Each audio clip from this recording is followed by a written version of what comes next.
Hi, my name is Peter D'Souza. I'm an economic advisor at the Department for International Development. I'm in the conflict and humanitarian team, focusing on humanitarian aid.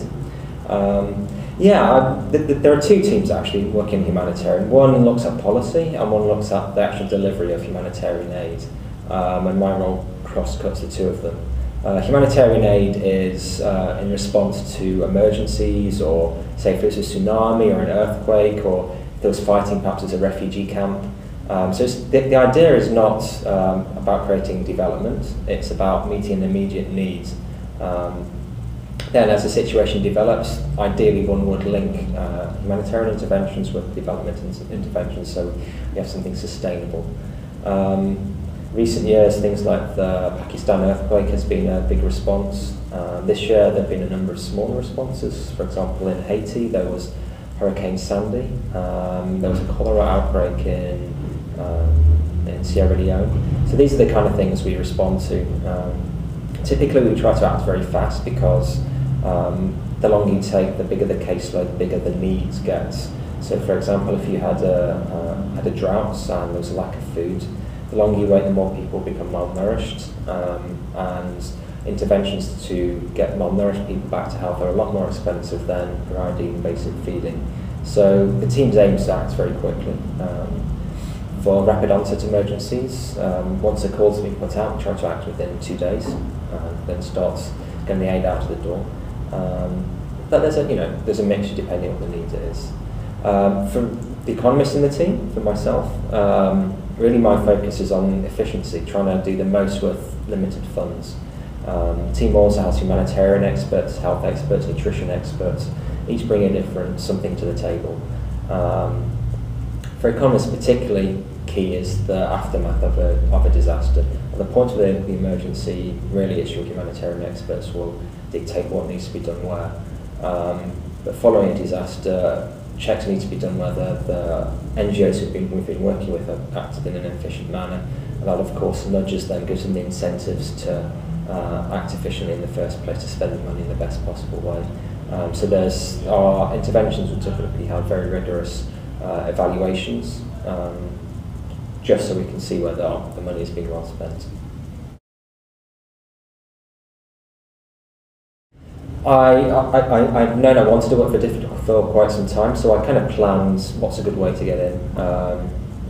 So I'd already had an economics degree, but Diffid requires a master's. So I got a bit of work experience. I worked for the Department for Trade and Industry, working on trade issues, thinking that would be relevant to Diffid. Then went and got a specialist master's degree in economics, focusing on developing countries.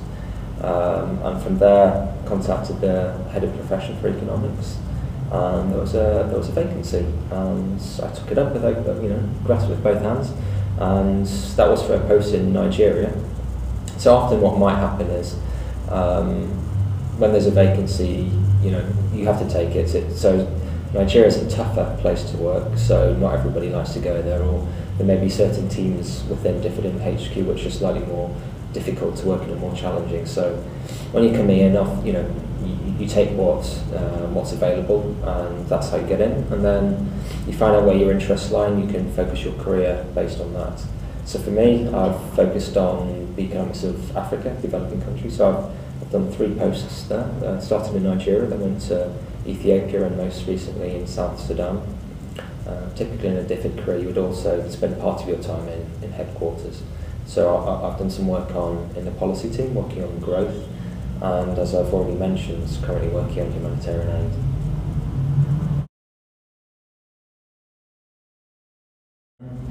So I think being determined, being showing a bit of initiative and making your own opportunities. So you want to get into development, then maybe you go to a developing country.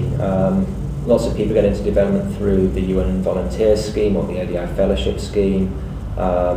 Being prepared to go to a developing country is, that's key.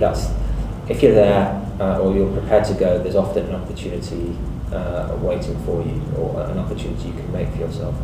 Once you've got that initial piece of experience, then it becomes a whole lot easier to get into development agencies if that's what you want to do, or if if you're interested in kind of doing smaller projects, maybe through consultancy work, again, that bit of experience helps you get those assignments.